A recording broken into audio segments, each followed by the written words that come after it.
people say, were you afraid to do it? And I go, hell no, man. I mean, this just screamed adventure to me.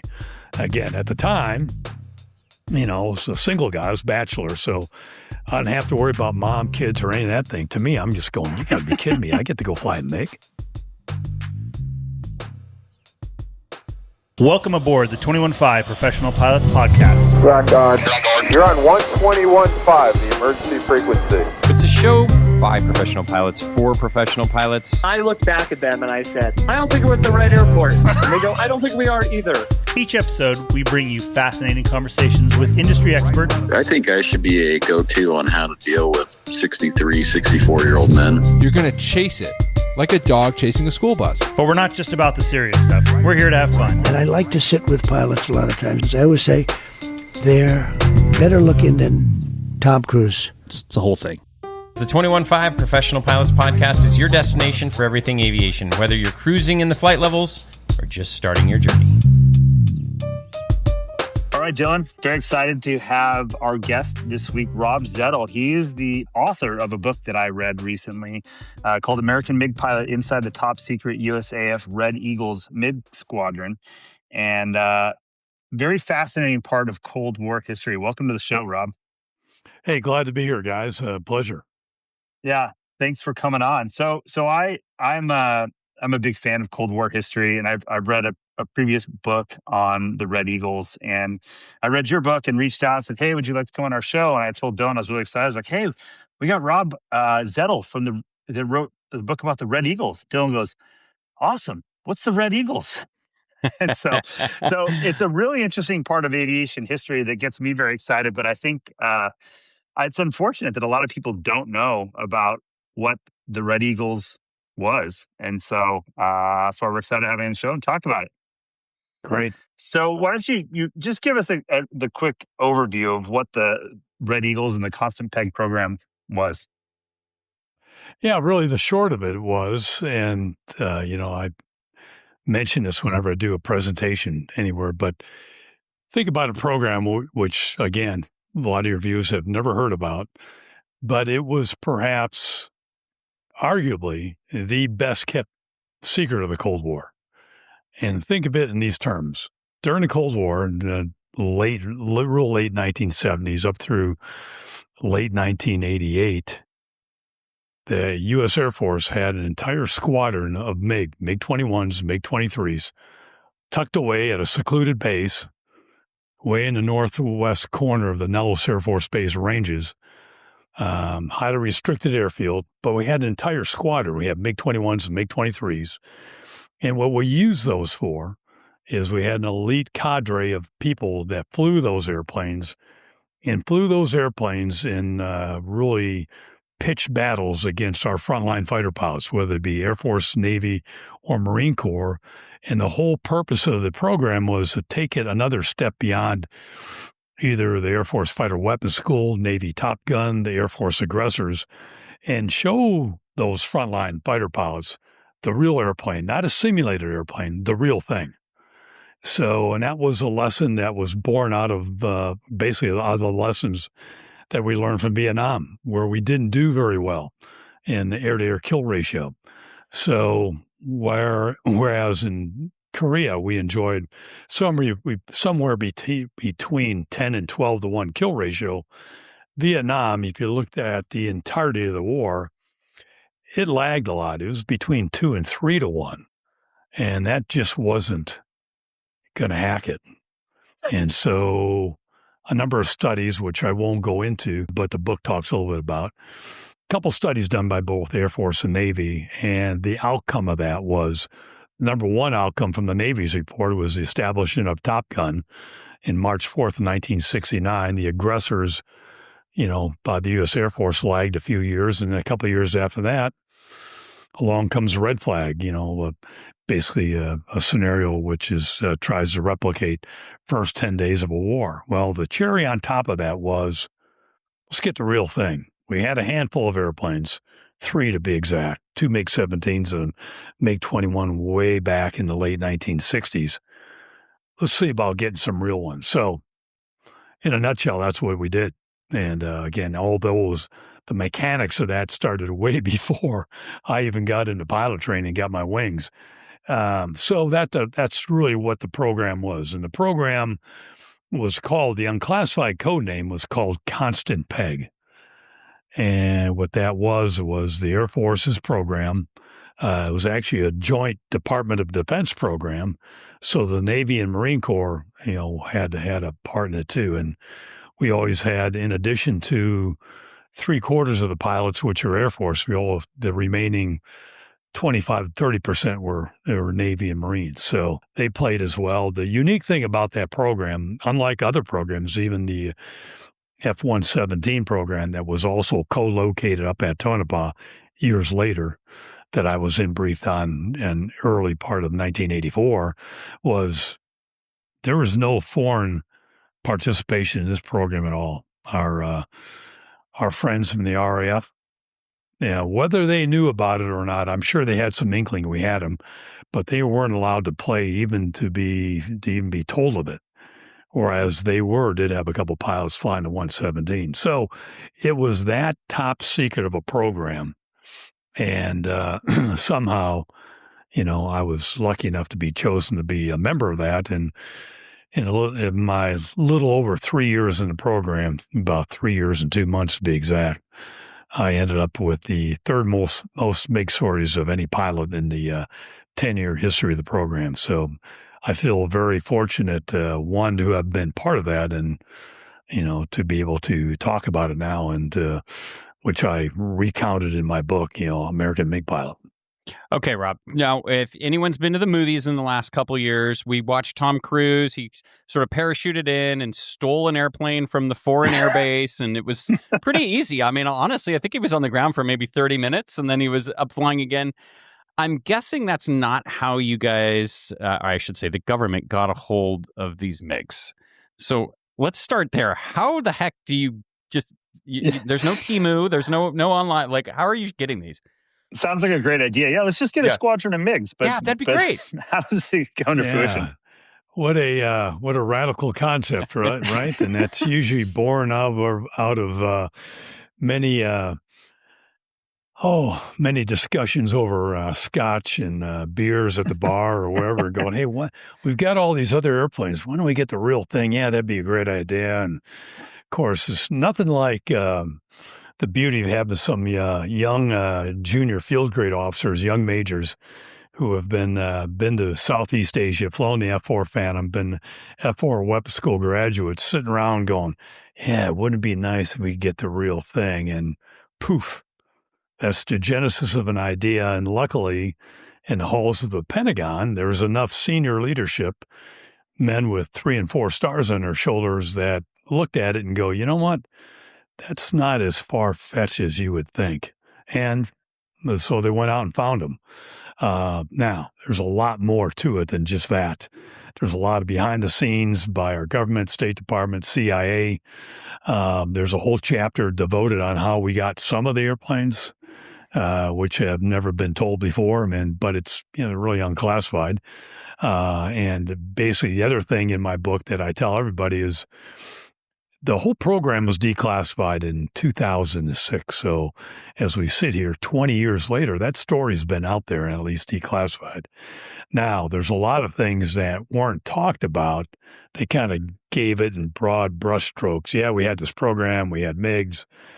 They didn't go into a whole lot of detail. Well, I went into a lot more detail because most of the stuff that I talk about can be found open source on the internet. And what I did in my book, my story is, with the exception of 2 chapters, that being one of them where we got the MiGs and how we got them, and one other one, which comes much later in the program, talks about the loss of the very first F-117. Everything in that book, I witnessed myself. I lived it. I experienced it. I was there when it happened. But to your question, how do we get the MiGs? Kind of a radical concept. But early on, we had, in the late 1960s, the U.S. Air Force had gotten its hands on a few defector aircraft, a couple MiG-17s and one MiG-21 from our friends in Israel. And we use those in a program called initially Have Donut. Don't ask me how they got those names. Have Donut was the exploitation of the very first MiG-21 that was actually a defector from Iraq a couple of years later. And they got their hands on 2 MiG-17s. Actually, they weren't defector aircraft. They were a couple of Syrian pilots were doing get this. You guys will appreciate this. They were doing a navigation exercise in Syria, and they got lost, and somehow they landed at an Israeli air base, and the Israelis said, hey, thank you very much. We'll just hang on to those. So that true story. Wow. And so we had those airplanes available to us, and Have Donut, that was the MiG-21 exploitation, and then the Have Drill, Have Ferry, people can read about that, exploitation MiG-17. So the Air Force people, we knew we had that going on. We, in the meantime, Top Gun had come along, fighter weapons school, the aggressors, things like that. And they said, hey, we've got a handful of these airplanes, but no one really knows much about them. And only a select few of our frontline fighter guys ever get a chance to fly against them. So that being the basis, the people with stars on their shoulders at the Pentagon basically said, if you can find and build an airfield where we can keep these things secret, we'll go get the MiGs. So they did that. Again, I'm simplifying it, but they went out and found with our friends in Indonesia who had basically a split in relations with the Soviet Union in the late early 70s. Mid-70s, they said, hey, you've got some MiG-21s that we would love to have. How about if we trade you some brand new F-5s, and we'll take those older MiG-21s from you? So this happened in the late 1970s, like 78, 79, I believe it was. So sure enough, long story short, a team of mechanics goes over there trying to be undercover, wearing blue jeans and whatever. And they end up where these airplanes are, and they start crating them up. And, 2 weeks later, here comes a C-5 and the front of the C-5 opens up, and off come 4 or 5 brand new F-5s, and all these crated MiGs and their engines, they'll go on board. And that was the start of, several trips to get, MiG-21s, and they weren't in great shape. And it took them a while to get them up to speed. But those airplanes are ones that I later flew just some years later. Now, that was MiG-21. When I first got to Tonopah, we had about 10 of the airplanes. And 2 of those airplanes weren't technically MiG-21s, but they looked just like it. And so, Max, you've read the book, so you know where I'm going with this. But those MiG-21 lookalikes were actually Chinese F-7s, F-7Bs to be exact. And they are almost an exact duplicate of the MiG-21 F-13. Only to a really well-trained eye could you tell the difference. And when you flew them, there was virtually no difference. And when I first got there, we had two of those, and we ended up getting an additional 6 more. And those were brand new. They weren't old airplanes. They were brand new. And Dylan, for your benefit, when I say brand new, I opened a logbook one time on an airplane I had not seen before. I go, hey, when did we get this? And the crew chief said, I think we just got that like yesterday. You want to take it for a spin? I opened the logbook. Yeah, you want to take it for, yeah, you bet. I opened the logbook and it had 3.5 hours on it. Wow. Now, think about this. How many times have you ever gotten to any airplane and you look at the Hobbs meter, it's had 3.5 hours on it? Probably never. I never have. Well, this one did. Wow. And it still had that new MiG smell to it. So very few people know what that smell is. Yes. Yeah, that's right. As I climbed the ladder to step into the cockpit, I was hesitant to even step on the ejection seat cover. So seat cover because I didn't want to get any dust or dirt on it. But anyway, so we got an additional 6. So by the time I left, we had 16 MiG-21/F-7s. Wow. So Really, 16 of them. So think about that. All tucked away. No one knew we had them. Well, the people that obviously flew against us knew them. And then the other cool thing is we had 10 MiG-23s.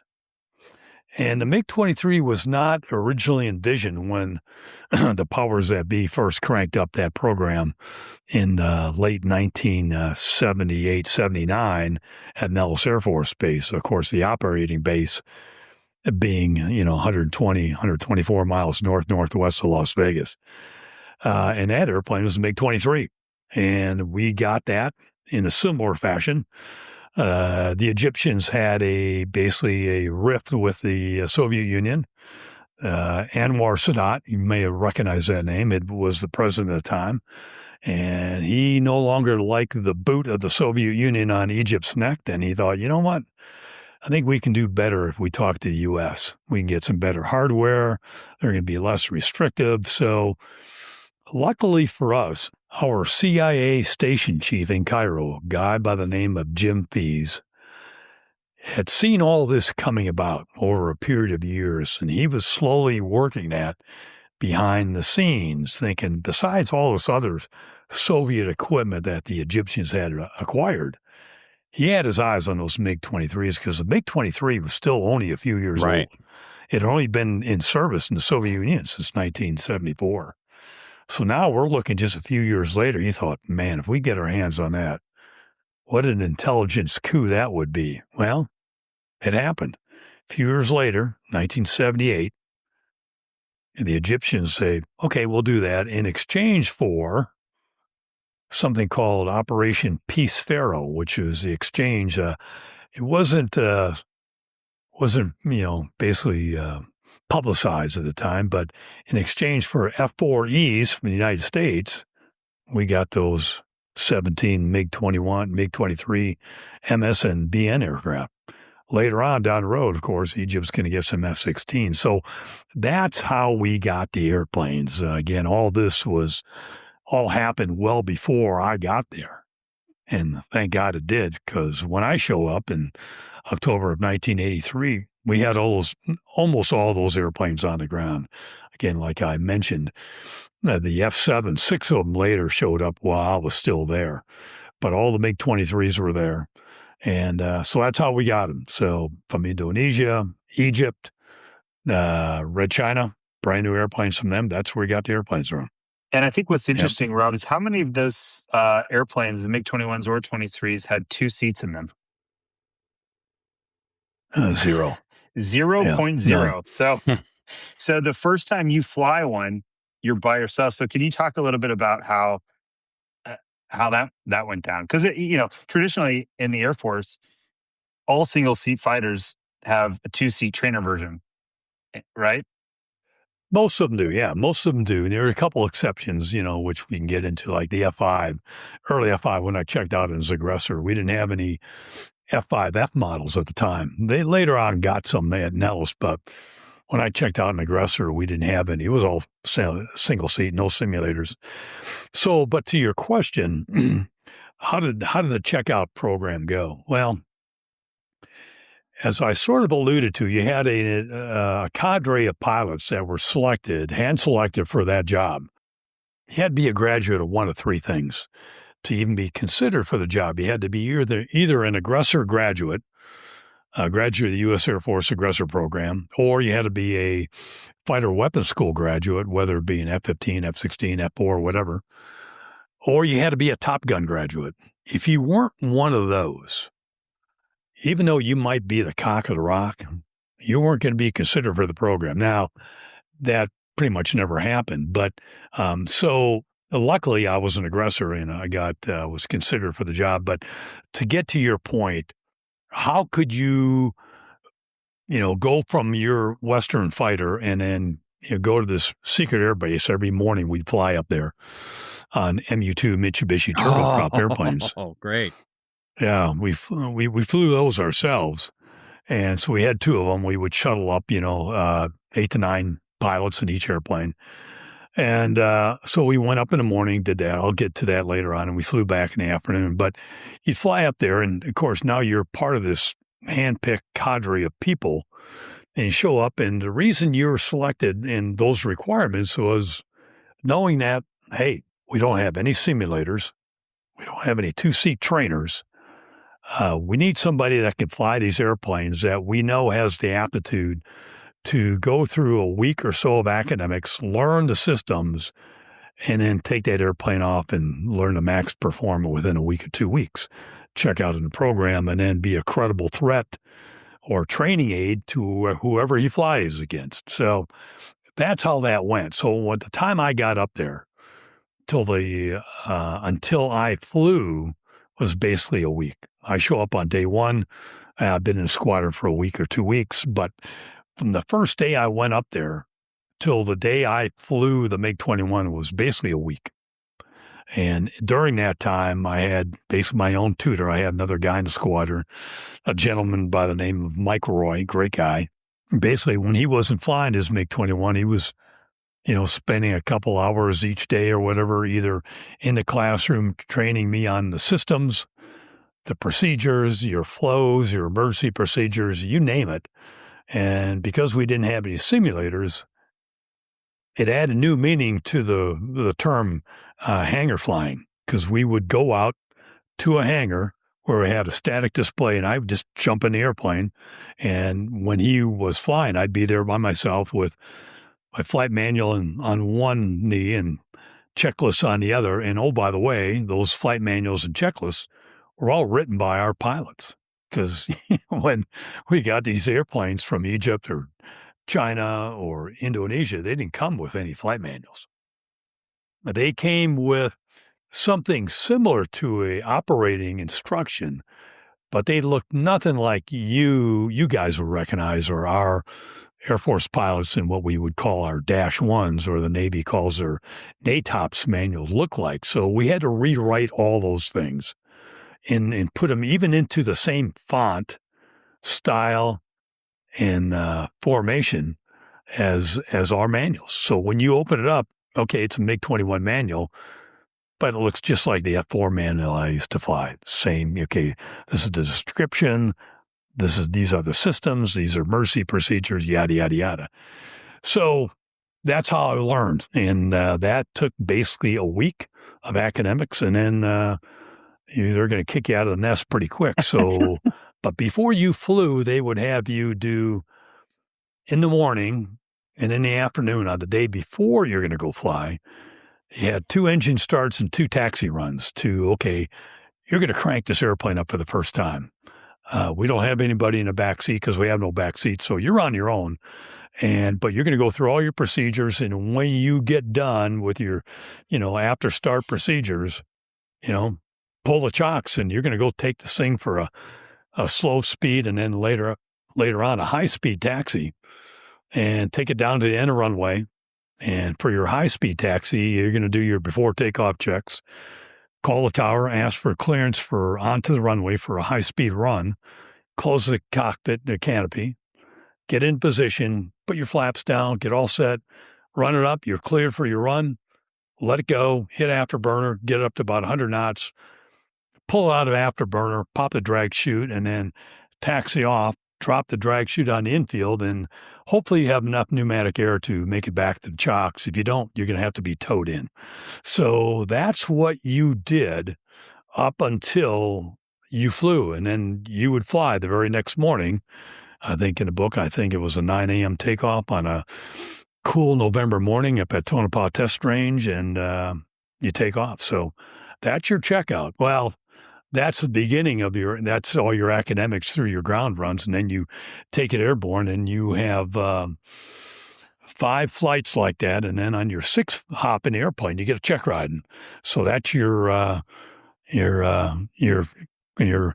what we call your basic qualification ride. And that was a busy program. And after your qualification ride, you're real quickly into accelerated maneuvers, air combat maneuvers, and BFM 1v1. And within a couple sorties after that, you're flying against the fleet, whether it's an F-15 weapons school IP student, F-14 guy out of Top Gun, whatever it might be, because you're an experienced fighter pilot. I had just come from the F-5. Other squadron mates had come from, F-15, F-16, F-4. So you got these experienced pilots. You know how to fly this airplane. Go out and do it. So that's your checkout in the program. So it's really a case of putting on your big boy pants and get ready to do it. And people say, were you afraid to do it? And I go, hell no, man. I mean, this just screamed adventure to me. Again, at the time, I was a single guy, I was a bachelor, so I didn't have to worry about mom, kids, or any of that thing. To me, I'm just going, you got to be kidding me. I get to go fly a MiG. Because up to that point, the closest I had ever gotten to a MiG 21 or 23 had been what I had seen in either intelligence reports, which usually something like a black and white grainy photograph in some intel briefing, but never the thought of an actual one where I go up and touch it, much less jump into it and then go fly it in less than a week. So you can imagine my first day up at Tonopah, and the skipper takes me around for the grand tour. And one of the first things he does is bring me to the MiG-21 hangar, and the doors are just starting to open. You see big pocket doors are opening, and he gets out and he goes, okay, and Lieutenant Colonel George Jen, great guy. And I look in front of me, and I'm sure it would have been great if somebody had taken a picture of me, because my jaw probably was down to my knees, because here before me are 10 MiG-21s just parked nose to nose. And I'm going, you've got to be kidding me. And he goes, come on, let's go jump in one. I went, just pinch me, man. I can't believe I'm here. So it's nice that they rewrote the flight manual for you in familiar, and something to look familiar. But what about the cockpit? Like we're talking about things in Cyrillic and in liters, not pounds, and meters and not feet, right? Like did they change that stuff out, or did they leave it as is, or how did you deal with that? Almost everything was stock. And I say almost. We did change out the altimeter from meters to feet. Yeah, thank God. That was good. Seems like an important one. And we changed out the altimeter, or not the altimeter, the airspeed indicator to knots from meters, or kilometers rather. So, but everything else, your fuel gauge was in liters. Your hydraulic pressure is in kilograms per square centimeter. But people think, oh my God, it's really weird, but not really, because it's all relative. Because think about it this way: if the needle's in the green, do you worry about it? Right. Yeah. Whether it's measured in kilograms per square centimeters or PSI, it's in the green. It's like how we do it at the airlines now. You don't need to know the numbers. It's just.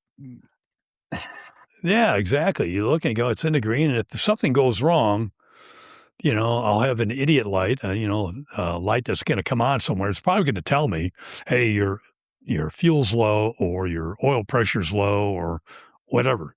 So, you just didn't worry about it. And I'll give a tip of the cap to the Russians and the Soviets when they designed these things, because you got to admire them to a certain extent for the simplicity of the airplane. It was simple. It was rugged. In fact, I flew the MiG-21. I had 338 sorties in that airplane in a little over 2 years. And never, ever, once, did I ever come back with a discrepancy. Never had an emergency.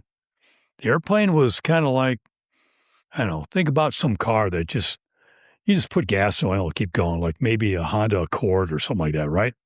It just doesn't die. It just keeps going and going and going. Well, it's a MiG-21. And you could turn that airplane around in less than 30 minutes.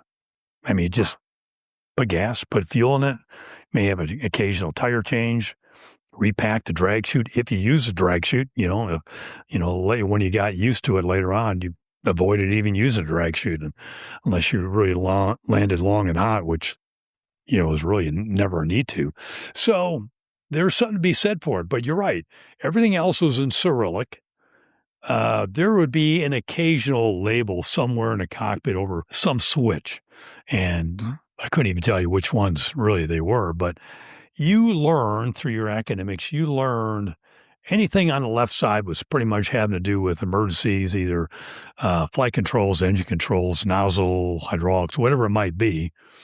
Everything on the right was pretty much avionics.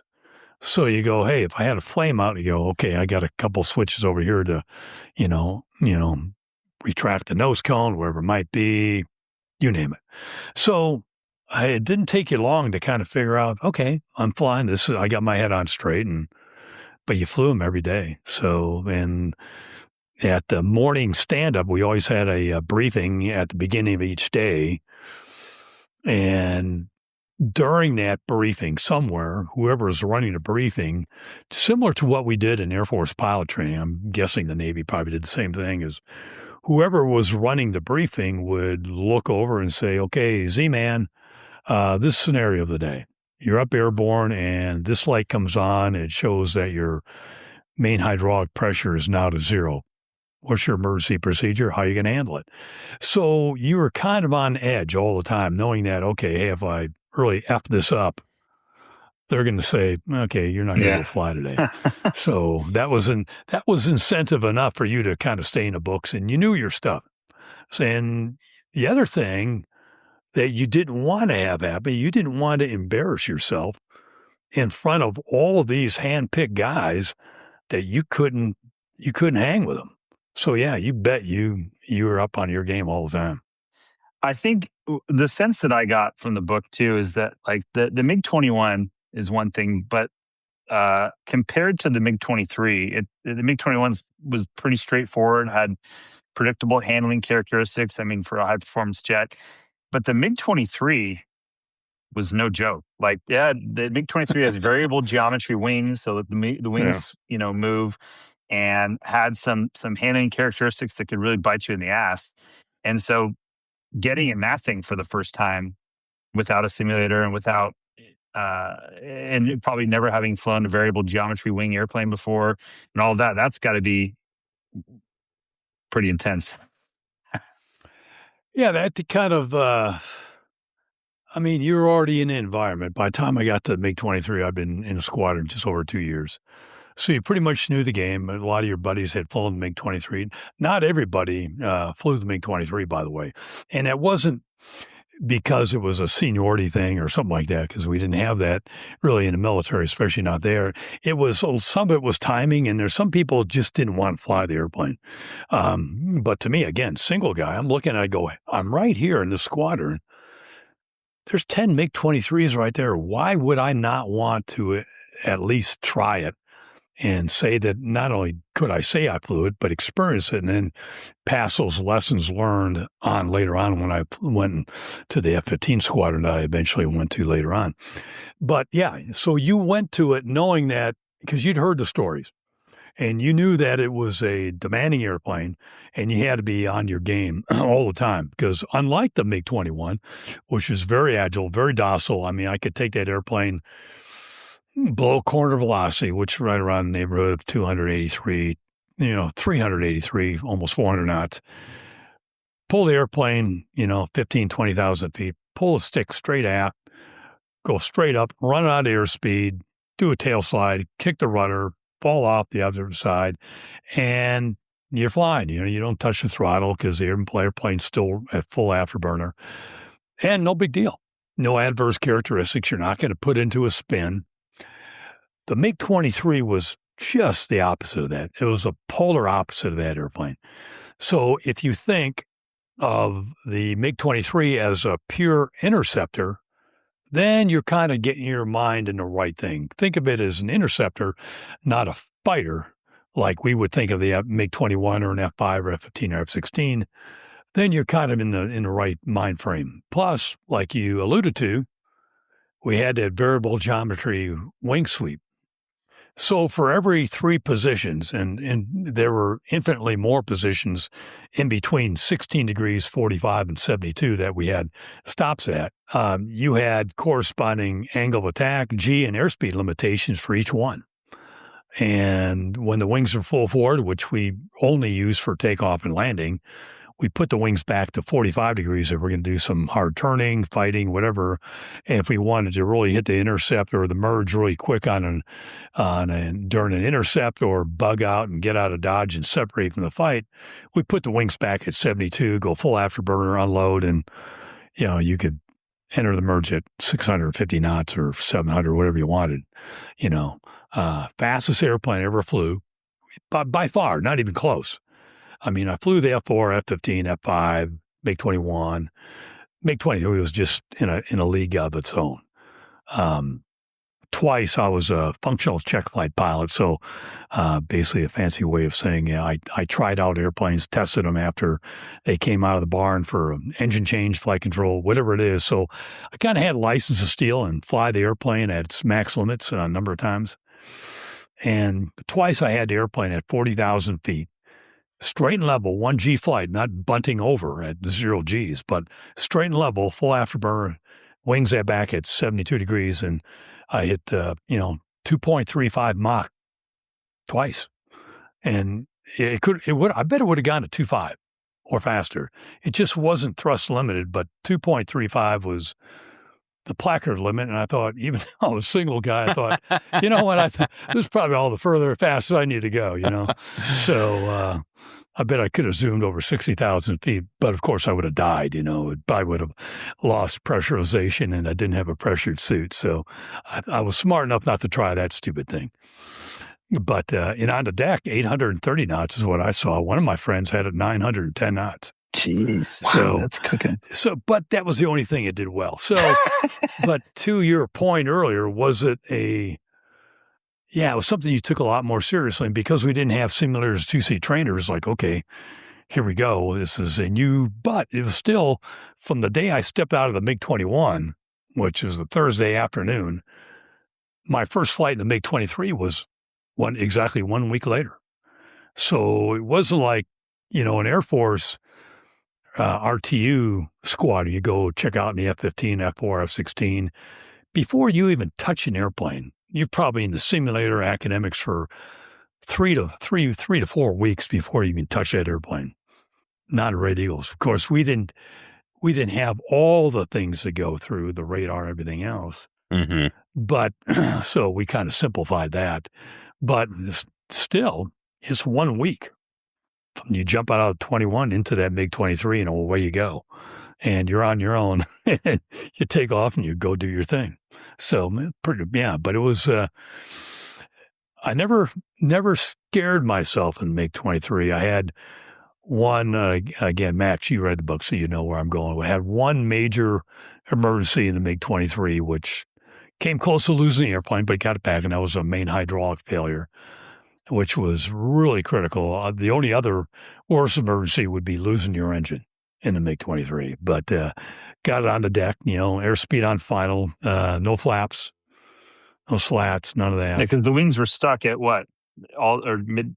Well, no, luckily I was able to get the wings all the way forward. Right. Otherwise I would have had to punch out. So, but you had degraded, flight controls, but you do a controllability check and you go, okay, my airspeed on final is 210 knots and I'm going to touch down at 190. And, the airplane wants to land about 140. So you got about a 50 knot disparity, at which point you're still kind of a high speed trike on the runway. And you go, I got to slow this airplane down. And there's, if you go off the runway, there's no saving grace. I mean, the ejection seat ain't going to help you. So, that was the closest, but, hey, I'm here. Didn't tell the tale. Let's take a quick break to tell you about a friend of the show, Timothy P. Pope. Tim is a certified financial planner and founder of 360 Aviation Advisors, a firm focused on helping professional pilots chart a smarter financial course. Whether you're thinking about retirement, investment management, or strategic tax planning, Tim brings the tools and insight to help you make the most of your career and beyond. He's also the host of the Pilot's Portfolio podcast, where he breaks down real-world financial strategies designed specifically for pilots. Timothy P. Pope and 360 Aviation Advisors, helping professional pilots make the most out of life. I tell you, the book that I want to read next is the one with the guys who got these airplanes, pushed into the hangar and said, hey, can you guys figure out how to maintain these and overhaul the engines and get parts? Or, oh, wait, actually, we can't get parts. So you're going to have to make those probably. Like, what's your kind of insight into that, the whole maintaining it and literally who overhauled the engines, how the landing gear, all that? Yeah. The landing gear, all that kind of stuff, our guys pretty much did themselves. Now, the engines were a different story because engines is an engine, very high, close, high tolerances for separation, things like that. Different metallurgies that the Soviets used than we did. So it's not something we could do there at Tonopah. So the engines and a few other components were something we actually contracted out under top secret contracts. The engines themselves were put in their engine crates and trucked down to North Edwards Air Force Base to a GE facility, and they had the contract to overhaul those engines. But we got things like at one point we had to basically get all new canopies for the MiG-21 because the ones we had were quite a bit old, and we had one canopy implosion on a guy. Luckily, he was able to come back and land. But we said, oh, okay, we better get some new ones made. So I can't remember. They went to can't remember who the contractor was, but some vendor, I want to say is up near Salt Lake City, but they got all new canopies made. So that was pretty nice. They had new canopies that at least we felt better about, and I don't know how they tested them, but we never had another implosion. And then brake linings, things like that. I think BF Goodrich took care of those. So they had a number. I couldn't exactly tell you how many different contracts for different components, but oftentimes they wouldn't tell them what was from, but it probably didn't take a mental giant to figure out that if you bring them a canopy, they look at it and they go, we don't even recognize this, but we'll make you one just like it. So, what about parts like that were that aren't totally uncommon to be swapped out or overhauled, like hydraulic pumps or generators and stuff? Did they figure that out in Tonopah, how to overhaul those? And I think they did. I can't definitively say yes, but when I talk to our maintenance guys, they pretty much did everything themselves. I mean, I wouldn't say they had the pick of the litter, but they could pretty much would go throughout Tactical Air Command, throughout the Air Force, and pretty much pick who they wanted to come there to work on this. And there was usually some enticement there, so it wasn't like people went there kicking and screaming. They would go, yeah, I want to go do this. Even though they didn't know what they're getting into, there was enough enticements there that it made it worthwhile for them. But so they got some of the people that really were experts in their field. If you needed a hydraulic specialist, you went to somebody that worked on an F4 Phantom for 10 or 12 years that really knew hydraulics. We had guys there that worked on everything from T-33s to SR-71s.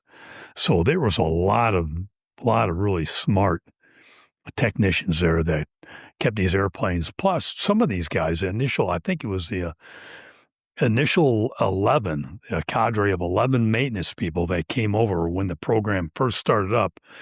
They had been working on MiGs since they were over at Area 51 in some of the tests on the test side of the house for Air Force Systems Command under Have Idea, Have Donut, things like that. So they'd been around MiG-21s and MiG-17s for a number of years. So they kind of knew the ins and outs. Now, every now and then, they're going to run into something like that hydraulic emergency that I experienced in MiG-23 that had just never happened. So, but, they went back and they figured out how to fix the airplane, and there was a number of hydraulic lines that had been, torn through and stuff, and luckily I was able to get it back. But, they were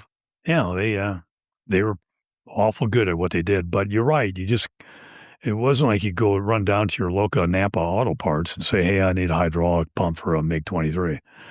Well, I mean, and to the Russians, the Soviet Union at the time, the credit, their design philosophy a lot of times was simplicity and ruggedness. So that probably helps quite a bit because their designs were made. Rob, do you know, did McDonnell Douglas or any other contractors that were building fighters at the time, did they come and try and see if there were any ideas they could benchmark, or was anyone interested in how the airplane was designed, trying to kind of steal any ideas?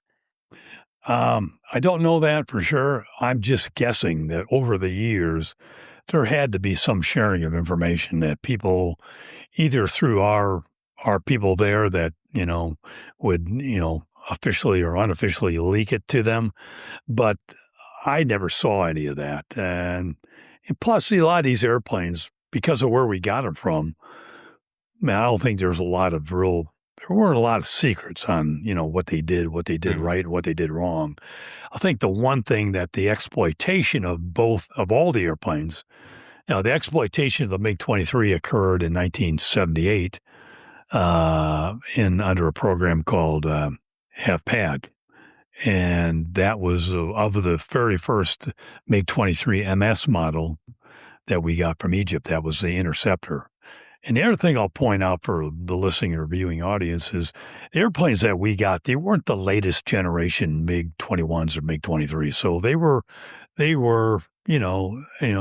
admittedly the older export variants of those airplanes. So the Soviets had newer MiG-23s that reportedly had a lot more capability, especially when it came to avionics, radars, things like that, and even some flight controls and stabilization, stuff like that. So when I said earlier the MiG-23 flew terribly compared to the MiG-21, supposedly the later model MiG-23s were actually fairly decent, and some people would say that they were probably comparable to what we would call like a hard wing F4 C or D model Phantom. So, which was pretty good. Now, I flew all those models. I flew F4 Cs, Ds, and Es. And I would say, hey, if it flew like an F4 C or D, I go, pretty good airplane then. A lot better than the airplane I was flying, the MS. So, but when that exploitation to have pad came along, they flew the airplane quite a long time. And so they had a lot of engineers from the Air Force Flight Test Center that were privy to everything they found out about it. So I have to just believe that along the way, that information was shared with McDonnell Douglas, Boeing, Lockheed, whoever. Mm-hmm. Now, I can't categorically say that happened, but I would be shocked if it didn't. Yeah. Well, Rob, why don't you talk about some of your experience about flying as an aggressor in the MiG against U.S. pilots from different branches of service that had never seen a MiG, let alone fought one, and how that was, and I guess in each airplane or what, Yeah, I mean, that was really the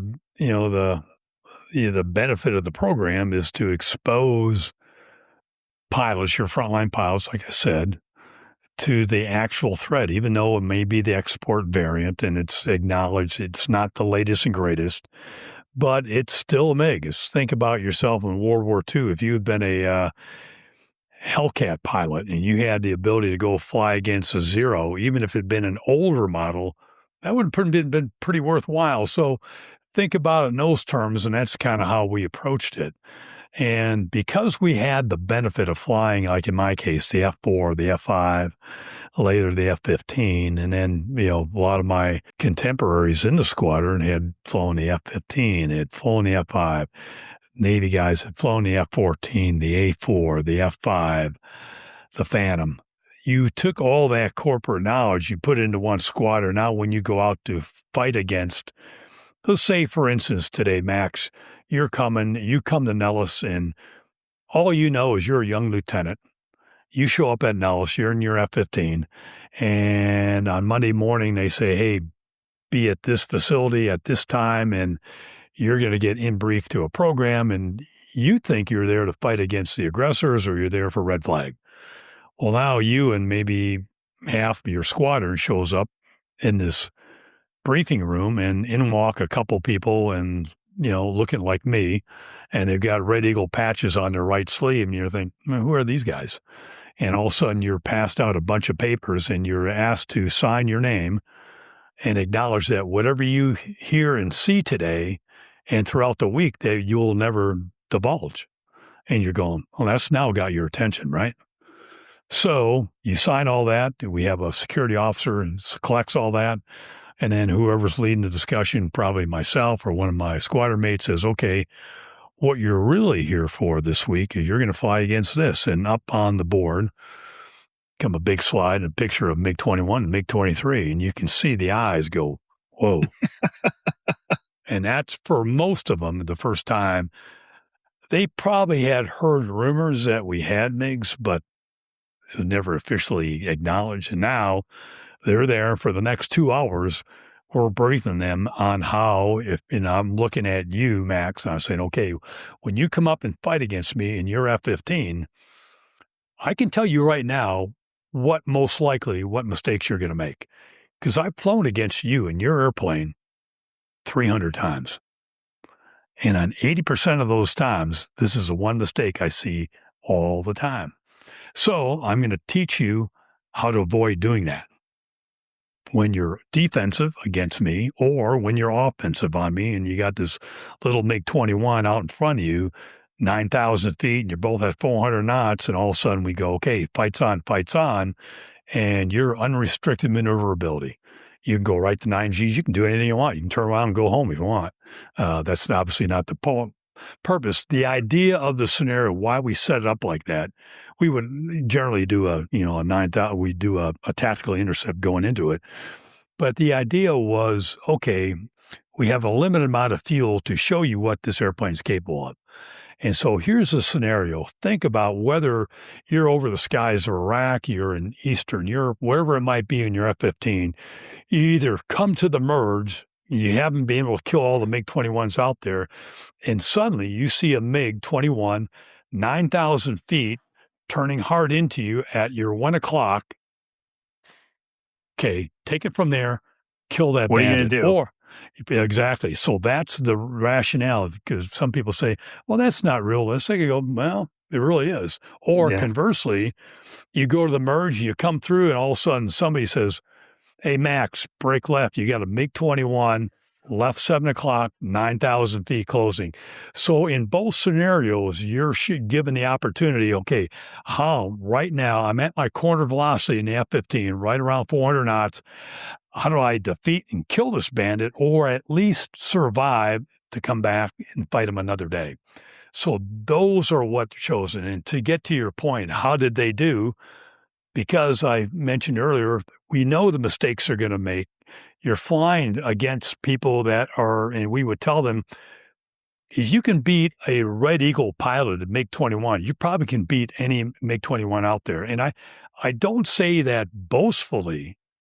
I say that because we have flown all your airplanes and we've flown against you hundreds of times. So now we're kind of like an American fighter pilot, World War II, who's come back from a couple of tours in the South Pacific in your Hellcat, and now he's flying that early model Zero against you. And he's going to tell you what you're going to do right and what you're going to do wrong. So if you put it into those terms, that's the benefit of it.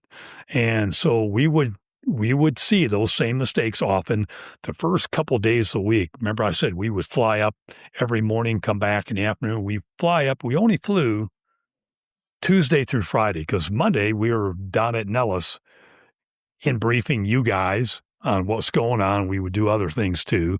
Sometimes I'd be down there flying with one of the Aggressor squadrons or whatever. So we would fly up in the morning to Tonopah in our MU-2s. We'd fight against you guys. We'd have a morning go and an afternoon go. We'd fly 15, 20 sorties in the morning and afternoon. Sometimes I'd fly twice. And then we come back in the afternoon. And in the afternoon, we got back on the ground around 4 o'clock. You and Dylan would come over to my squadron. And if I flew against both you guys, I'd say, okay, have a seat here. I'm the guy you flew against. It's probably the first time you've met me. And we're going to go through each engagement. And I'm at the dry erase board, and I'm going to show you how it went, what you did right and what you did wrong. And hopefully most things went right. But because like all things we do as humanoids, we learn from mistakes, right? If you never make a mistake, it's like, this can't be right. So sure enough, we go through there. And as the week would progress, you could see, the learning curve went up. You got better and better and better. So by the end of the week, when you saw that MiG-21, and maybe this is a second or third or fourth engagement you've had against either myself or one of my squadron mates, you go, I've been here already twice. I know what he's going to do. I know what I can do. I'm going to go and kick his ass. And by the end of the week, that's kind of what we saw. Not always. It's like anything. Whether in the airline, profession, military, whatever, there's always going to be a gap between your best performers and your bottom performers that are still standard. They still pass their FAA check ride every year, right? Sure. But they're in the same cockpit with you flying. All right. But there may be a delta between your capability and their capability. But nonetheless, same thing in a fighter squadron. I don't say that arrogantly. It's just the truth of the matter. I've been in enough fighter squadrons. It is what it is. And so some of those people never get to the point where they can go and kick your ass. The best they can do is they can defeat your first attack, maybe blunt you for a while, and maybe they go, you know what? I'm just going to get out of Dodge because if I try to stick with this guy, he's going to kick my ass. And that is not a bad lesson learned. If you know that, hey, I stick around here, I'm going to get gunned. Well, maybe that's not what you want to do when you hit the merge over the Fulda Gap or, over the skies of Iraq or wherever it might be.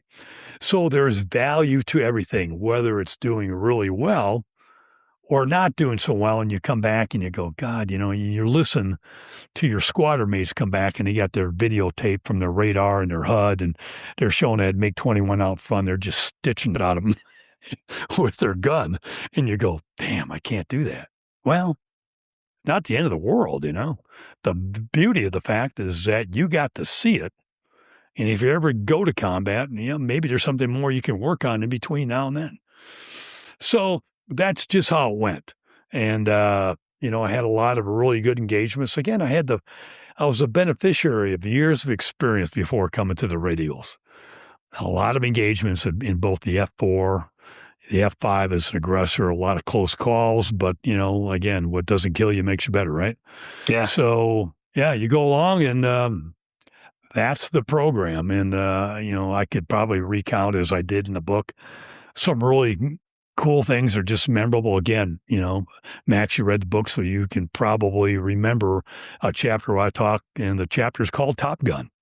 And it was just one of those unique events. I'm sure you all have them where there is some point, some flight, some place where you go, no matter what it is, it's just like imprinted on your mind and your brain like it happened yesterday.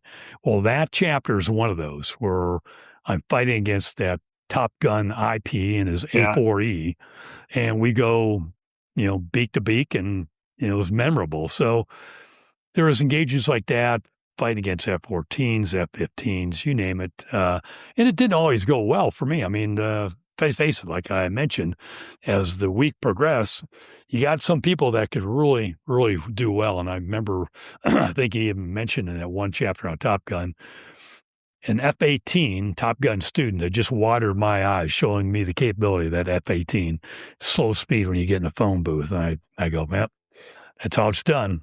Pretty damn impressive. Yeah, I remember that. Now, I guess one of the questions that I always had in my mind, Rob, is that, we always make the assumption that the U.S. equipment is always better than the adversary, right? So if you took Rob Zettel in a MiG-21 against Rob Zettel in an F-15, would you have won every time on an F-15? I would like to say I would, but there's always that chance you're going to make a mistake against when you're fighting against. And this is one thing that I think everyone who's flown a fighter air to air can say.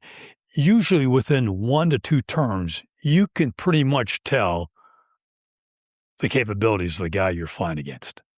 If this guy is really good or if he's, okay, that was a good first turn. Let's see what he has as we get into this either flat or rolling scissors. Because real quickly, within a couple turns, you can be able to tell.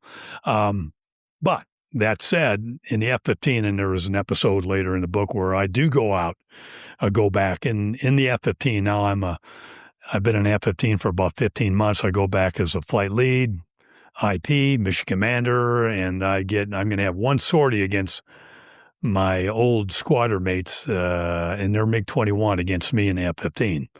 And I go head-to-head with them, and they ask me, do you want to be offensive or defensive? Well, as I mentioned in the book, no self-respecting former Red Eagle who's now flying an F-15 is going to say, I want to be offensive on you.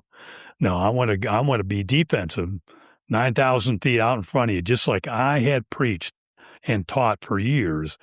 show me your best flown MiG-21. I want to prove to myself now in the F-15 that everything I talked about was true, and it all was true. Came back, and after 1.5 turns, yeah, I gunned the guy. But so I can't say that's just one data point. Now, the next time around, maybe that guy made a little mistake that he thought, man, Z-Man did a lot better, and I didn't think he'd do this well. Next time, I won't let him do that.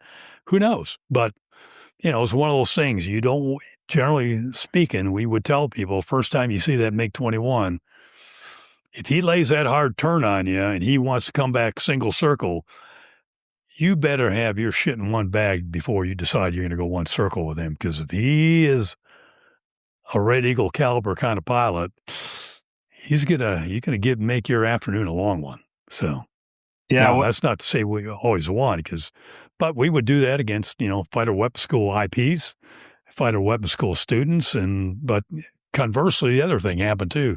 Sometimes we would go one circle, and the guy would, okay, yeah, that's how it's done. He didn't make any mistakes. Good job. Yeah, it's interesting. After reading your book and then this video I watched the other day from a former pilot, what you realize is that what separates the good guys from the bad, or the good guys from the better guys, is how good you are operating right at the razor edge of the envelope, and how good you are at keeping it right on the edge. And it's funny because we look at in the airlines or other professional pilots, we operate as far away from the edge of the performance envelope as possible, right? In the interest of safety. Yeah. And then I watched a video of this guy who's a former fighter pilot that now flies. He's an airline pilot too, but he flies bush airplanes and backcountry flying, which is what I do for fun. And that's the same thing, but very different in that you're trying to operate at the very edges other of the side envelope, and the ones that do the best. Yeah, the other side of the envelope. And and so the ones that do the best are the ones that can operate as close to the edge of the envelope without getting in trouble. And so it was kind of interesting between reading your book and then listening to that guy talk about that, something that I could relate to. It really made the light bulb go off of like that's what separates, the different calibers of pilots in that realm. Yeah. And that's, speaking of professional pilots, whether you're military, aviator, or airline, or corporate, or whatever, or bush pilot, if you really subscribe and really work at your game, your discipline, that's where you find yourself. And that's sort of, that in the fighter pilot world, and even when I went to airlines later on, obviously it's not as competitive. It's not competitive at all. But in your own mind, you want to operate at that level, right? You're not keeping score on who has the best landing, but you're just thinking, okay, I don't want to make a mistake here. I want to fly this airplane. And I'm sure you guys are instructors and things like that. And I was check pilot and other things for years. I would always tell people, whether I was flying an F-15, F-5, whatever it was, or, Boeing 777, 67, whatever it might be, I would tell them, whether it's captain or FO, think smooth. Whatever you do, I don't care if you're taxiing the airplane, turning the airplane, braking the airplane, think smooth. Because the best pilots, you know this as a bush pilot, if you can operate near the razor's edge but do it smoothly, you're going to have more energy, and that's going to allow you to either take off a short field, maybe a gravel, airstrip or something like that, or make it into a really short field. But it's that attention to detail that's going to separate you from all the others. Yeah. So, but when you think smooth, and the best fighter pilots, people often make the mistake of thinking, okay, you're a fighter pilot, you're really aggressive, you fly the airplane hard. There's a difference between flying the airplane hard and aggressively and flying it. I don't know, how would I say this? I think I talked about one where you're just pissing away energy because you're too violent. You're too aggressive. You're manipulating the controls hard that don't need to be, operate that way. And the best fighter pilots are the ones that can eke out 3 or 4 knots after every turn, every roll, every 360 degrees. And after 2 or 3 revolutions, and this is where I kind of talk about it when I'm fighting against that Top Gun A4 guy, every rolling scissor, every revolution of that turn, I could see him creeping forward on my further ahead of me a little bit. And that just meant I'm gaining 5 to 10 knots every time I'm coming rolling around this rolling scissors. And after a while, I had enough nose-tail separation and altitude separation where, well, now I can unload and roll inside that turn. That's that difference. Now, he was a really good pilot. I'm not taking anything away from him. I think that had more to do with the capabilities of the A4, with its slats versus the MiG-21 F-13 with, my flaps down. But that's that razor edge that you get to that separates those that perform really well and then can do it there very comfortably and not even worry about it. You think, because now I'm in a rolling scissors with this A4, we're canopy to canopy, and there can't be more than 200 feet separating us as we're in this rolling vortex around each other, 300 feet max. Yeah. But we're just in there, and people think, oh, my God, we had no idea you'd be that close. But you're in there, and you go, I'm not worried about it. I mean, this is just what we do, right? Yeah. So I had a question after I read your book that I've been thinking about. I mean, and not knowing what you did after the military and stuff, we'll get to that. But you're a wide body captain. Your wife's a wide body captain. I've seen a lot of MiG-21s for sale over the years. Did you ever think about? Did you ever look and be like, oh, maybe wouldn't it be fun to go back to the glory days? No. I know where you're going with this. No. I mean, they're only like $300,000, Rob. Come on. Yeah, that's right. Yeah, that's the cheap part. You got to that's feed the cheap it. part. Yeah, yeah, you got to feed it and clothe it, and get insurance for it. No, pay for the maintenance. No, thanks. I've experienced the best. I don't want to go back to. Okay, I got some A&P over here that says he knows how to. Yeah, I go nah, exactly. Yeah. Okay, but I got a different question for you, Rob. And so, I think in a lot of pilots, we all know that you've been in ground school with a guy and or a gal, and they'll be like, well, that's not how we did it back on XYZ airplane. Oh, it's different. You would hear that all the time. Did you just one time say, well, let me tell you how we did it on the MiG? I did. No. That would actually be cool. You would get some respect for that. But no, never did that because it's irrelevant. Yeah. And then it only come off as boastful or cocky. And it's like, in fact, most times, I never really told people what I did unless they specifically asked. Yeah. One time was interesting. I was IP 757 checking out a guy who had come back from military leave after about a year off. He'd been an F-14 guy. And anyway, he was coming back to get recalled on 75, 76. And I was taking him out and, that Baltimore, we're going to fly to Denver and then can go on from Denver to San Diego. I go, okay, great. And so I get there early morning and the gate agent says, hey, we got a guy from FAA here. He wants to ride along. So I thought, okay, FAA check ride, no big deal. I'm checking out this guy on requal. So anyway, we get airborne. Everything's cool. We get the altitude and, you kind of kick him back and you have breakfast and you start talking. And he's a great guy. And so he says, eventually they all, they check your credentials and you show them all your stuff. And then, although he must not have looked at mine very closely. Well, no, he did. But anyway, he says, okay, so what's your guys' background? I just kind of deferred to my FO. He said, well, I just came back from military leave. I used to be a Tomcat guy. I'm checking out yada, yada, yada. And then, so he asked me, and then, so I said, well, I flew Phantoms and, F-15s, F-5s. And then my FO who's checking out says, well, tell him what else you did. Oh, and I said, well, then I flew MiG-21s and MiG-23s. And all of a sudden, this guy's ears shoot up. And he goes, what? Turned out he was the managing director of the FAA for all the warbirds certification in the FAA. And turned out he was going to San Diego. And so I just asked him, I go, oh, so when you get to Denver, you're going to stay with us or you're going to fly to San Diego? He goes, no, I was going to fly to LA and then I was going to drive down to San Diego. And I told him, I go, we're flying to San Diego after Denver. Why don't you just come with us? He goes, really? You don't mind? I go, why would I mind?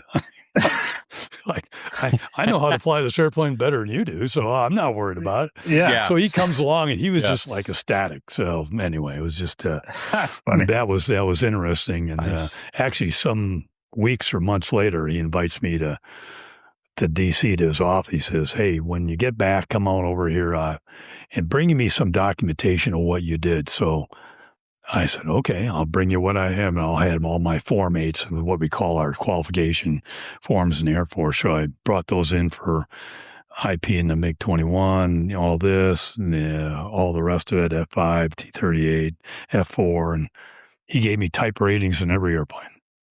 No way. Yeah, so I've got type ratings for that, and about $3 or $4 will get me a cup of coffee at Starbucks, right? Yeah, That's right. Yeah. So, but later on, FAA guys would look at the back of my card and they go, ATP certificate. You go, what's this? You got F5, T-38, F4, MiG-21, MiG-23. What? That's pretty funny. Yeah.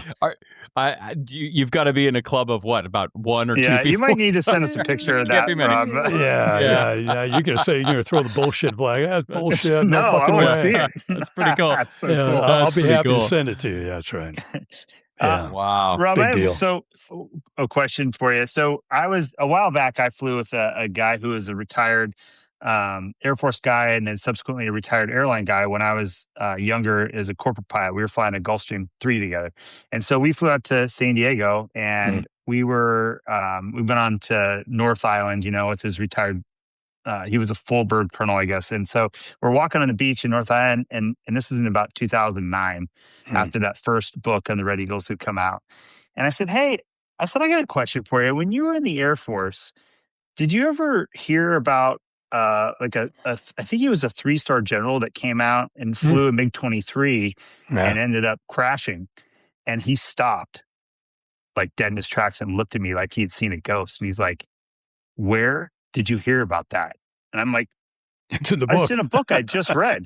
And he goes, that's in a book?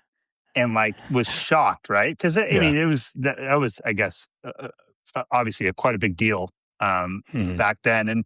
And you didn't mention that in your book. And I was just curious, I think, did that happen when you were in the squadron? And just what was your take on that whole thing? It happened, and the date escapes me. I want to say it was in June of '84. That was 3-star General Bobby Bonds was the gentleman's name, and he got killed in MiG-23. He was flying out of Area 51. And the reason I didn't mention it is, well, for a lot of reasons.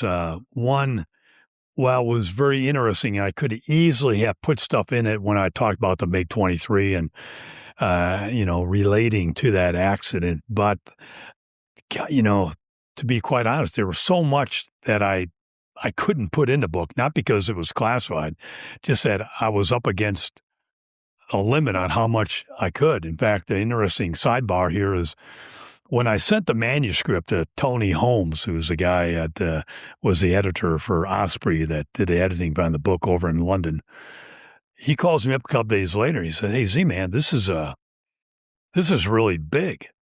And I said, well, you wanted it double spaced. And so it came out to, all this stuff, like 500 some pages, but, you'll shrink that down. He says, well, it's not that. It's like 150,000 words. The contract called for 100,000. And I looked and I go, wait a minute. So I pull out the contract and I look at it and it says, and it was kind of nebulous because it says 100,000. Well, I took 100,000 to mean the minimum, not the maximum.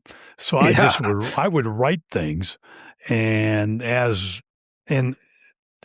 be real honest with you guys, there are no 2 chapters that I wrote sequentially. Almost everything was, okay, I'm going to write about this because it's what I'm thinking about right now. So I would do my research, write that chapter, and I'd be on to something else that could have happened maybe a year or 2 years before that sequence. So when I was writing all this and I was talking about the MiG-23, I thought about it when I was doing the research. But the interesting thing about it, and and maybe I save it maybe for, podcasts like this is strangely enough, you would think when I was checking out in the MiG-23 that accident report from Bobby Bonds' accident would have been like front and center, like read this before you even think about getting in the airplane. But it wasn't. In fact, I talked to, every former Red Eagle that I interviewed that had flown the MiG-23 had never saw that accident report. And I think that just spoke to the sensitivity of that accident. One, it was sensitive for a number of reasons. Obviously, the airplane. I think the other thing, too, is just the embarrassment that they lost a 3-star general in his last month or 2 months before he retired for something that should never have happened. Should never have been allowed to do. Now, in his day, he was an outstanding pilot, but as you can imagine, it's like having somebody at some of your senior managers at Southwest or whatever. They're not out there flying every day, so they're probably not the most proficient. Well, a lot less than that if you're, your second hop in an airplane you've never flown before, and now you want to take it up past twice the speed of sound. And now something goes on that maybe was not unwarranted with the airplane, but just surprised you, and now you're thinking there's no way to recover, so I'm getting out of the airplane, and there was a way to recover the airplane. So we never saw that accident report, which is I was really, in all my research, I really almost shocked that no one had ever seen it. I firmly convinced when I asked all these people that someone would have said, yeah, I saw it, and we were told never to disseminate it. I don't know, but that never happened. So that was another reason I didn't put it in. I didn't want to go draw attention to the fact that I never saw it. And the other thing too, it wasn't germane really to the subject. In a sense, maybe it was, but it was like we had so much more experience, corporate experience in the airplane in our squadron than anybody did. So they told us everything we needed to know to prevent that very thing from happening. So I was like, okay. Yeah, I'm not sure it would have really added anything to your book. I just knew it was like a big deal when it happened, and that's why I just wanted to ask you the question, because I'm sure you had a reason, but I don't know that there was a ton for the reader. It's kind of an interesting footnote, about that thing, but man, there's so much more to pack into that book that toward the end of it, I got to cut it out somewhere. And luckily, when Tony Holmes was doing his editing, he never did come back and say, we need to get rid of this. We need to get rid. They kept everything in there, which is, I'm really lucky. Yeah. Well, let's shift gears a little bit. And why don't you tell us about the rest of your aviation career after the Air Force? What did you end up doing? Well, after I left the Red Eagles and checked out in the F-15, I flew that for 4 years. And then I got out, left active duty, stayed in the reserves. I didn't fly, but I stayed in the reserves. So I got out in early 1991. If that date or that era rings a bell, well, that was right in the middle of the Gulf War. I got out of the Air Force. I had already had my application into the United Airlines for months, probably since the previous June, and I got out in February. So the separation process took a while, but in the meantime, Saddam Hussein had invaded Kuwait and the war and all that went on. But nonetheless, I got out in February 11th. I show up at United Airlines and start my airline career at United. So I started there, and 28 and a half years later, I retired in June of 2019. So 7 years ago, and but started off, and I had a great career there. Timing is everything, like we always say, in airline career. So started off my first assignment, DC-10, sitting sideways as a flight engineer. And then United was when we first got the A320 United, I said, hey, I'll go fly that brand new airplane. I'll go fly the A320. So I was the initial cadre of the FOs that checked out in the A320. I think when I did OE, we had exactly 3 A320s at United Airlines. So I flew that for 2.5 years. Then I went to the right seat of the 777. We had just gotten it. Flew that for 10 years as an FO. And then I took my wide body, took my first captain bid and only captain bid on the 757, 767 and stayed there for the rest of my career. Yeah. So 13 years on the 7576, the last 11 of which was as a check pilot, line check airman, as we called it back then. And then the last 4 years of that, I ran the line standards division of the 76 fleet at United. So, I had a little over 100 check pilots working for me, and I managed that program. So that was great because then, you just love that. So. Now, one of my dream airplane to fly of the airliners was a 757. Everyone always said that was the best one. Would you agree with that statement? Yeah. Now, I say that never happened flown a 7.8, but the 7.5 basically had the best of everything. If you think back on it right now, and my wife flew the 7.3, so, I'm not disparaging 7.3 by any means, but the 7.5, you could take the airplane off full weight, full people, full fuel, full bags, and fly from Denver all the way to Kona, wherever you want. You go 4,000 miles, no big deal. You get on the ground, you touch down, your approach speed on final, 125, 130 knots, big deal. You got 8 wheels out there stopping you, and it just flew like a dream. I mean, it was, it looked great, it flew great, and it just performed awesome. So, yeah, it was, even today, I still have friends of mine that flew all those. 87s, 777s, 76, 75, and almost everyone says the same thing. My favorite was a 75, so it was a great airplane. Yeah. Testament that there's so many of them still flying. You see around. God, just in fact, when I did my retirement flight 7 years ago, I did it on a 75. I went from Washington D.C., Dulles, to Heathrow. I had a whole day off over there. I took my wife and my brothers and stuff over, and it flew all the way back to Washington. Great airplane. So it was a great airplane to end a career on. That's cool. Oh, but the career's not over, I hear, Rob. Yeah, that's right. It's not over. There's still something in the hangar. What is keeping you busy in retirement? Well, I did allude to it earlier. I built an airplane along with a good friend of mine. Are you guys familiar with something called the AirCam? Oh, yeah. Oh, yeah. Yeah. So I built an AirCam. It's on amphibious floats. So kept that in the hangar down in Fernandina Beach, where we our primary home down there. In fact, it was the cover article of the June 2022 EAA Sport Aviation magazine. Oh, really? So if you want to go look that up in the archives at that airplane, but yeah, I built that.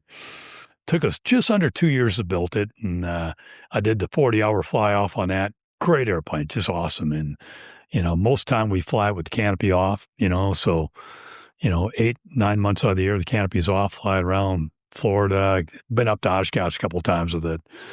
You're not going to go anywhere fast with it. Your cruise speeds are like 85, 90 miles an hour, but hey, getting there is most of the fun, right? You're retired now, Rob. You're not in a hurry anymore. Not in a hurry. And in fact, as I was approaching retirement, I had never really been in general aviation much. A few hundred hours most. And I thought about, well, I'll retire. I'll just get to walk away. Well, that sounds nice until you're approaching retirement and you think, God, I've been flying for 40-some years. It's going to be hard just to walk away cold turkey. So I thought, well, maybe I'll get an airplane, build an airplane. And people were talking, so yeah, you got to build an RV-8. You can do this. You can go formation flying. It's great. So I looked at all kinds of things, anywhere from Stearmans to Cirruses to everything in between, even some old warbirds. And then, of course, reality kicked in. I go, let me do something that's fun and affordable. So I saw my very first AirCam, ironically, at a Stearman, the annual fly-in in Galesburg, Illinois. And I saw this weird-looking airplane. I go, man, it's got 2 engines, kind of like that idea. Got an open cockpit, kind of like that idea. And then I saw the guy flying, and I go, I got to check that out. So I did my due diligence, and over the next several years, made up my mind, if I'm going to build an airplane, I'll build one of those. And so I found a partner, lived close by, spent 2 years building it, and we've been enjoying it ever since. And then in between. That's why the book didn't get written till later, because I kept putting off because I had other things to do, like fly the air I'm cam. 90% of the way there. Yeah, it's 90% done, 90% left to go, right? Exactly. But anyway, so that's in there. So yeah, I did that. And then I wrote the book, which got released this past February 10th. And since that time, I've been doing podcasts such as yours, and I've been over to the UK as a guest over there to speak at one of the RAF museums. And just a few weeks ago, I was at Oshkosh at Air Adventure being a featured speaker there and doing some book signings. And I've got some other cool events coming up over the next several months. But yeah, it's all fun. It's been great. I mean, to be able to share stories with guys like you and, your viewership, it's just a lot of fun talking about a program, which at the beginning of this program, I said was arguably the best kept secret of the Cold War. And I still believe that. Yeah. Very cool, Rob. Unbelievable. Well, we really appreciate you taking the time to come on our show. It's something like I always say, there's something to be said for somebody that has a good story, but somebody that has a good story and is a good storyteller makes it 10 times better. So you did a great job in your book telling the story of the Red Eagles. And like, if you think you learned a lot from listening to this interview, this is barely scratched the surface of what you can find in the book and the detail and the stories that went in that. It's if you're at all interested in history, especially of the Cold War, it's a fascinating read. So great job on that. And thank you for your time. We appreciate it. Hey, my pleasure to be here. Really appreciate it. And anytime you want me to come back and tell some more stories and lies, I'll be happy to. Sounds good, man. All right. Rob's website, we'll have a link in the show notes. It's robzettel.com. You can get the book. There's even a way to get a signed copy. Rob, really appreciate it. Thanks again. Hey, my pleasure, guys. See you soon.